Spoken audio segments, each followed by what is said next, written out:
Assalamualaikum warahmatullahi wabarakatuh. Halo teman-teman, kami dari kelompok 2 yang beranggotakan 5 orang, yaitu saya sendiri, Dewi Santika. Selanjutnya ada Melani Nur Safa AR, Naila Eka Putri, Riri Andini, dan Slira Rasati. Video ini dibuat untuk memenuhi tugas mata kuliah penganggaran yang diampu oleh Bapak Ai Jamaluddin Aziz, SE MAKT. Di sini kami akan membahas tentang anggaran tenaga kerja. Nah, selanjutnya materi yang pertama akan dibahas oleh Sri Larasati. Pengertian tenaga kerja. Dalam pasal 1 angka 2 Undang-Undang Nomor 13 Tahun 2003 tentang Ketenagakerjaan adalah setiap orang yang mampu melakukan pekerjaan baik di dalam maupun di luar hubungan kerja, guna menghasilkan barang atau jasa untuk memenuhi kebutuhan sendiri maupun masyarakat. Selanjutnya adalah nilai upah minimum.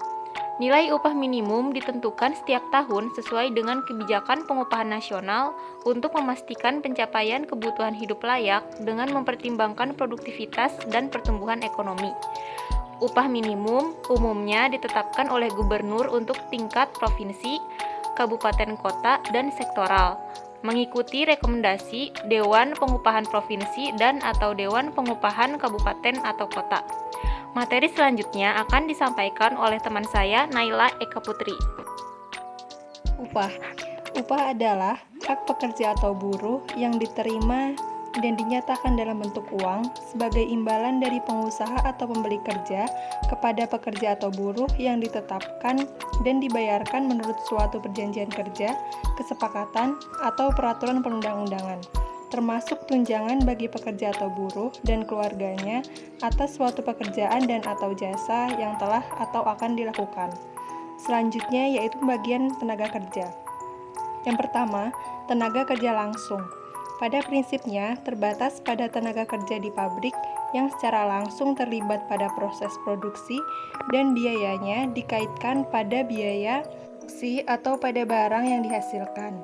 Yang kedua yaitu tenaga kerja tak langsung. Pada prinsipnya, terbatas pada tenaga kerja di pabrik yang tidak terlibat secara langsung pada proses produksi dan biayanya dikaitkan pada biaya overhead pabrik. Pembahasan selanjutnya akan dilanjutkan oleh Melani Nur Safa AR. Tenaga kerja langsung mempunyai sifat diantaranya yang pertama, besar kecilnya biaya untuk tenaga kerja jenis ini berhubungan secara langsung dengan tingkat kegiatan produksi.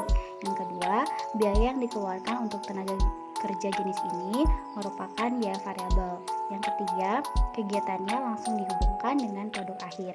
Kemudian ada sifat-sifat dari tenaga kerja tidak langsung. Yang pertama, besar kecilnya biaya untuk tenaga kerja jenis ini tidak berhubungan secara langsung dengan tingkat kegiatan produksi. Kemudian, yang kedua, biaya yang dikeluarkan merupakan biaya semi-fix atau semi-variabel, artinya biaya-biaya yang mengalami perubahan tetapi tidak secara sebanding dengan perubahan tingkat kegiatan produksi.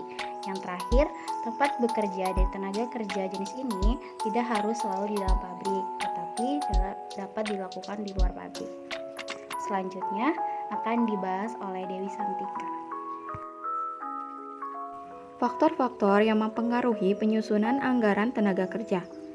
Yang pertama, kebutuhan kerja ditentukan oleh volume produksi, dan volume produksi ditentukan oleh volume penjualan. Yang kedua, teknologi dan produksi, diantaranya padat karya dan padat modal. Manfaat anggaran tenaga kerja. Yang pertama, sebagai pedoman kerja manajer, lini, kepala seksi, atau mandor untuk mendorong aktivitas buruh mencapai sasaran kerja. Yang kedua, alat ukur efektivitas kerja melalui analisis penyimpangan tarif upah dan jam kerja.